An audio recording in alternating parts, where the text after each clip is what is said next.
Hey, so this is the last of a series of videos where I'm explaining how concepts of history and ideology influence how we understand the nature and the role of media messages. And particularly, I've been relating media content in terms of information and entertainment to broader questions of how political power operates. And I just want to summarize the journey that we've taken through previous videos on these topics relating to history and ideology. And I want to wrap it all up by talking about messages about COVID-19 in different national contexts. So, the journey that we've had so far has asked us to explain how we move historically between these media messages. And one of the examples I started off with was the way that China and Australia have been communicating national identities across different media forms for the last slightly over half a century. Here's an example of this is actually a piece of Chinese propaganda that was dropped by the Chinese onto American, British, Singaporean, and Australian troops during the Korean War. And what it says is it's just a simple message that says Happy New Year, Merry Christmas, and Happy New Year from the People's Liberation Army. And we talked about the way that this is a pretty direct form of communication where the Chinese were trying to cultivate a positive view of themselves through leaflets during the Korean War for clear propagandistic purposes. Trying to say to Australian and Singaporean and American and British troops that the idea that you have of China is misplaced. We're a caring nation, we're a caring people, and we can look after you better than your own people. And what we've talked about is the way that this kind of direct message, this is an example of direct communication that's intended to get people to change the way that they think about the world and the way that they behave in that world quite immediately. So there's a parallel between this kind of information and the sort of information that we encounter in health, for example, around COVID-19, where there's a clear message and there's a clear intention. Change the way that you think, change the things that you do. And then we talked about the way that historical and ideological perspectives encourage us to see communication in a slightly different way. And we begin to see how other forms of media communication that aren't clearly about persuading people, nevertheless carry underlying messages which kind of move toward the same effect. So if propaganda started off with the intention of cultivating a more positive vision of China amongst other people in the world, then the same can be said of media events such as the Beijing Olympics and more recently the popularity of the Chinese TV dating show If You Are the One in Australia. What connects these three things together is that these two don't have any particular or don't have any obvious intention to persuade, but nevertheless, they are premised on a set of ideas which are ideological in the sense that they represent an argument and a story about China. So, for example, If You Are the One connects with the Beijing Olympics in the sense that the kind of one of the messages of If You Are the One is that China is an incredibly diverse and changing place, and that's something that you might want to think about. So we can say that although these are three different messages, they're historically connected through the notion that over the last 60 years, China has been communicating with the West through a variety of forms. And the intention, more or less explicitly, has always been to change perceptions of what China is like as a place. And so that's, if we're doing anything about contemporary communications between different nations, for example, or globally, we've got to think about how can we place these communications in a deeper political and historical context. So that's kind of where we're at.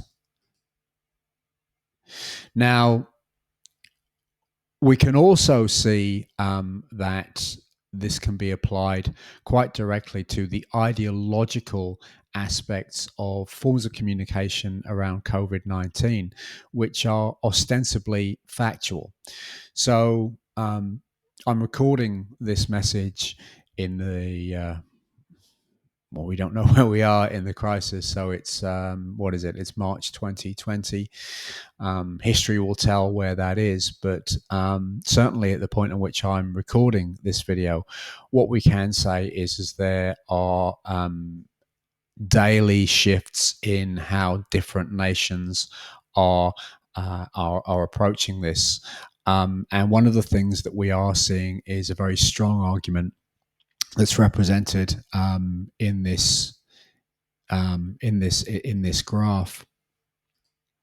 And what we see in this graph is the charting of the spread excuse me, of COVID-19, and the way that spread is really being shut down in nations which are less concerned, shall we, that are not afraid to shut its social systems down and saying to people, you can't do what you want to do, you need to stay at home, and actually making that call early and enforcing it.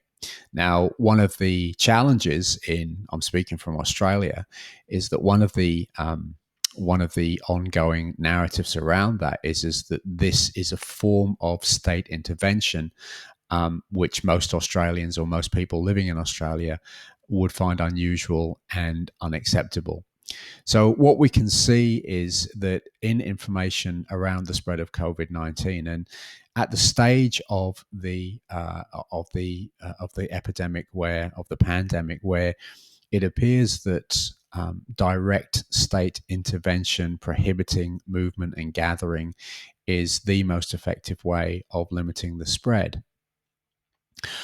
We can see that information isn't simply information about what to do. It's also information which presents what we might call a hegemonic crisis. Now, a hegemonic crisis is something I gestured toward in an earlier video on ideology, and the idea that through media communications, these are things are ideological in the sense that they quite often implicitly present us with competing ways of looking at the world, and that means that when we're talking about media communication, we're not simply talking about the manifest meaning of the content. We're also talking about the underlying assumptions about what the world is like and how society works.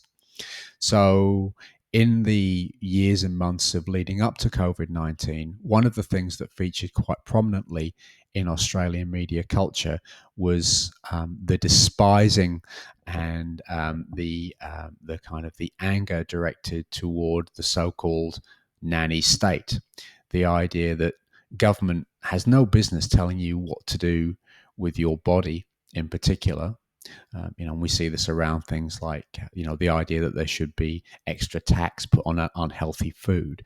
And one of the strong reactions to that was the idea of, look, I'm in charge of my own body because I'm an individual in a liberal democracy and I should be able to make my own choices.